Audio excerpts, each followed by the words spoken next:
In round 4 of the Tata Steel Chess Masters, it's the big game between Liren, the world champion, playing with the white pieces against Praggnanandhaa.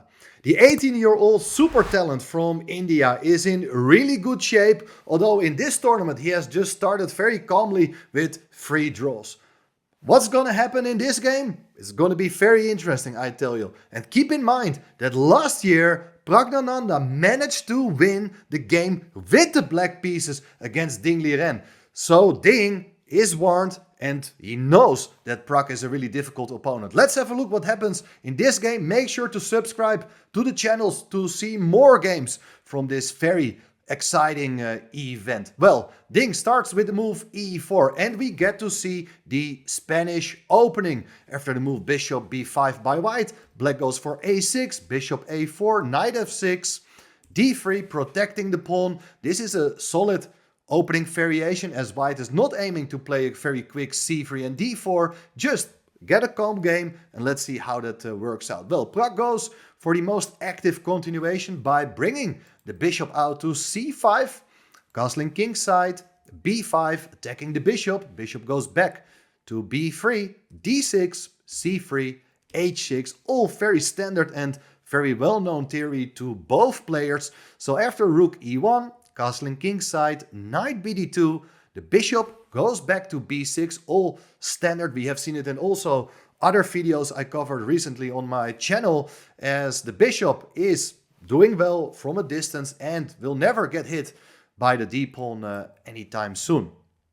White continues the plan with the move knight f1, and so black goes for the move knight e7. The knight is on its way to the g6 square. Now white plays the move a4, threatening to take on b5, opening up the a file when the rook on a8 is not doing well. So the rook goes to b8, white goes h3, and the knight comes to g6. White brings the knight to g3, and black plays the move c5. So the pawn is doing well here, and together with the bishop and the other pawn, it has a nice grip on the d4 square. So up to this point, we have been following some recently played games, including a game by Praggnanandhaa himself in the FIDE Grand Prix in October, November. There was this game he played with the black pieces against Korobov, who's actually playing in the Challengers event. And in that game, white decided here to take on b5 and then break in the center with the move d4. The position is more or less balanced and black is doing fine. There was actually another game also played by Magnus Carlsen against Vincent Keimer in the Baku World Cup in August. So there are definitely some games both players are familiar with. But instead of taking the pawn on b5 and opting for a central approach, Ding goes here for the move bishop e3. And he thinks that, okay, he develops the remaining minor piece, does look very logical, and he's preparing the move d4 to come very soon. But look at that now, what's happening here. Black goes for the move c4. And this is a move which may have been underestimated by Ding. The idea is that the bishop on b6 has now an open diagonal. It's hitting the bishop on e3, and black is also hitting the bishop on b3. Bishop takes b6 played first. And the question is, how are you going to recapture? Well, it's very important here to take back with the rook. I will show you what's wrong with taking with the queen. If you do so, then white's gonna capture on c4. And after b takes c4, bishop takes c4, you are winning a pawn, because in case black does take the pawn on b2, now the pawn on d6 can be taken by the queen.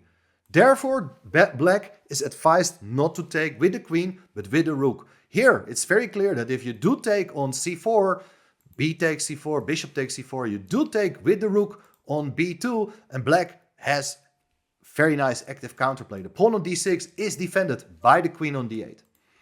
This is something white could have played, but instead Ding decided here to play the move bishop a2, maintaining the tension, and the bishop is now away from this vulnerable square, and it still maintains some pressure against the pawn on c4. Therefore, black played here the move queen c7, supporting the pawn on c4, but now pawn takes b5, pawn takes b5, and the bishop goes back to b1. So the rook has still control over the open a file. The bishop supports the pawn on d3, and if black plays something like rook e8, maybe even here white will consider advancing in the center with the move d4.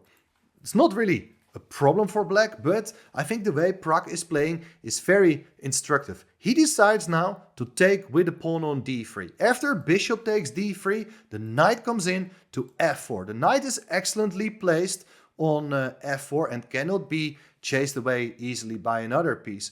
Well, what should white do? Well, his bishop is okay, but it's also not very active, and I think black is having very simple plan of getting the bishop involved, get the rook over to the queen side, and at some point try to generate some activity on that part of the board. Well, lot of possibilities here. What happened is the move knight e2, played by Ding. He wants to get rid of that powerful knight on f4, and black, what can he do now? Various ideas. He can of course exchange knights. He can also keep knights on the board. It's not a bad idea, but Pragg says, I want to catch your bishop. Knight takes d3, queen takes d3, and the bishop comes out to e6. This pawn on d6, it looks like it's a backward pawn, but black does have control over the d5 square. So at the right moment, the pawn move d6, d5 may be considered. The pawn is also well defended by the other pieces. I like black's position here. What should white do? I was thinking maybe a move like b4 could be played and then try to activate the rooks on the open file. Still, I think that black is doing pretty well after a move like bishop c4, for instance. But b4 was not played. Here, the knight went back to g3. This may come as a surprise to most of you, because the knight didn't look very active on that square. But black goes for the move b4. He wants to trade off that pawn to activate the rook on the b file. Pawn takes b4, rook takes b4 played, and now rook a d1. So here you see that Ding is basically saying, okay, if you take my pawn on b2, I'm going to take on d6, and with a 4 versus 4 pawn formation on the king side, this is going to peter out to a very equal endgame. Now, interestingly, Pragg can go for a draw against the world champion if he wants, but instead, he wants to get the most out of his position and plays the move rook b6. He keeps this pawn on the board. As he says, the pawn on b2 is more vulnerable and I'm going to attack it, but first I'm going to secure my pawn on d6. Queen a3, rook fb8, doubling the rooks, hitting the pawn on b2, rook d2, and now another very instructive move, knight e8. So the knight protects the pawn on d6, and black is going to concentrate its major pieces on that pawn on b2. Well, many possibilities here. What should white do? Well, one idea I want to point out is that if you overprotect the pawn on b2 with another rook on the second rank, then it's rook b3, attacking the queen. If the queen goes away, now there's this beautiful tactic. Bishop takes h3.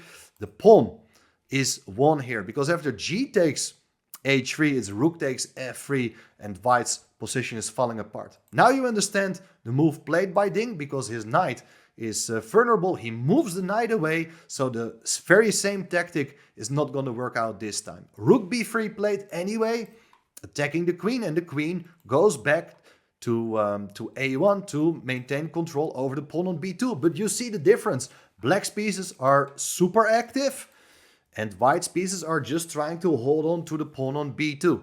Queen b6 played, intensifying the pressure against the pawn on b2 one more time. If you do protect with the rook, look at this. It's rook takes g3, capturing the knight, and white is not allowed to take back, and that's why the queen is fantastically placed on b6, hitting both the pawn on b2 as well as the pawn on f2, so the pawn is not a good defender of the knight.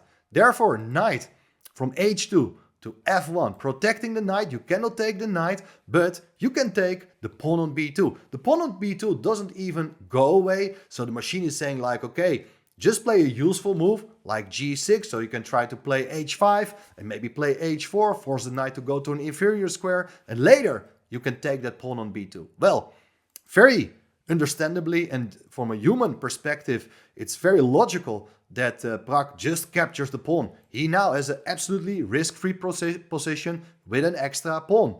Rook takes, queen takes, rook takes. And well, we have an endgame of 4 versus 5. Black is having an extra pawn. Is this winnable? I think with correct play, Black is probably not able to win it. But what should White do? I think the key move here for White is to advance the pawn to h4 to make it harder for Black to break on the king side. And you can even place a pawn on h5 and knight on e3. And okay, probably White is still holding. But knight e3 is played. Black goes for the move g6. And after rook to a1, well, Black has the possibility of even improving its position on that side of the board by playing the move h5. But here, Pragg says, no, I want bishop a2. Now your rook cannot become active, so very understandable.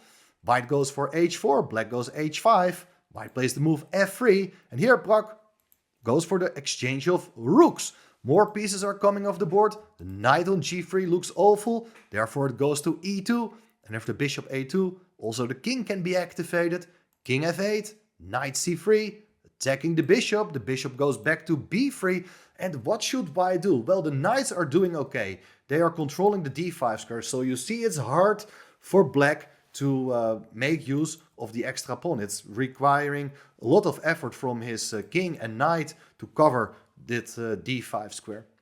I think White's main strategy is here to try to trade off as many pawns as possible. And a move like g4 should be okay. If you take, you can take with a pawn, put a king on f3, should be alright. But in the game there followed the move knight ed5. And look now what Pragg did. He gave up the bishop for the knight. So now it's a pure knight endgame. And Black goes for the move f5. That has been made possible because the knight is no longer on e3. So you're putting pressure against the pawn on e4. Still, if White is playing patiently here with a move like g3, and after that put a king on e3, once the exchange of knights has been offered, you go back with a knight, and still, I think it's very difficult for Black to make progress. However, in the game, Ding, look at what he played here. He decided to play the move f4, maximizing the pressure in the center. He really wants to trade off the pawns as quickly as possible, counting on the following lines. If you take on f4, you take on f5 first. And after g takes, it's knight takes, and these pawns are so weak, this should be becoming much more easy for White. And if you take on e4, well, then it's the move king e3. And the pawn on e4 is going to be taken, should also be okay for White. But in the game, look at the technique of Pragg here. He just played the move king f7. And now White's idea was to take on f5, g takes f5, and pawns are getting exchanged. But now this pawn block is looking very nice. And I think in general that even without these exchanges, the knight is coming to f6. I think Ding just underestimated the problems he is getting in the structure we are getting to see in the game, because knight f6 is coming and the pawn on e4 is weak. So after pawn takes and taking on e5, you have created a passed pawn for Black. Of course, the pawn is not promoting yet, but it's definitely becoming easier for Black now. g3, king e6, knight e3, and knight f6. So here knight g4 is an idea, offering the exchange of knights, and that's a winning king and pawn endgame. King went to e2, and now knight e4 with tempo, hitting the knight, hitting the pawn on g3 with the knight. Knight f1 back, and now f4, another great move. Pawn takes, king f3 attacking both knight and pawn. King f5. Is this winnable? You have only 2 versus 1. White is very close to a draw, but if you do play knight h2, then knight f6, knight f1, knight g4. And the idea is to put a knight on e5 with check, kick the king out, and then come in with your king to g4 and wrap up the pawn on h4. This is the plan, and not easy to defend against it. Well, look what Ding did now in the game. Instead, he played the move king g2, and he is saying, okay, please come in with your king to g4. If you do so, king g4, his idea is to go knight h2 check. Very clever idea. Taking the pawn is not a good idea because of king f3, and The pawn on f4 will be taken, and this is not enough material for black to win the game, to convert his material advantage. Therefore, you have to play very precisely, and Pragg finds the key idea. The pawn on h4 is not running away, but first the knight needs to be improved. He puts the knight on d6. After knight e2, the knight goes to f7, knight goes to c4, and now the king goes to g4. That's great technique. King f2, king takes h4, king f3, and now it's king g5. Your 2 pawns up, and well, there's absolutely no possibility for white to give up the knight for the 2 remaining pawns. The knight went to b2, king f5, knight d1, and now you're forcing the white king to come back. Knight g5 check, king g2, h4, knight f2, give a check with your pawn, king g1, king f4, king f1, and now it's knight e4. Here you see that white's pieces are stuck at the edge of the board. The knight can barely move. Here white resigned. Look at this. If you play the move knight e3, the king comes into e3, hitting the knight. If knight goes to e5, it's knight e2 check. The king got to go away, and you push the pawn to f2 with check. And on the next move, you promote and get a new queen. Absolutely fantastic technical performance by the 18-year-old super talent from India. Let me know in the comments, what do you think of this game? Do you think Ding played really bad, or it was just brilliant technique by Pragg? Maybe it's a bit of both, but anyway, a win with black against the world champion is just simply amazing.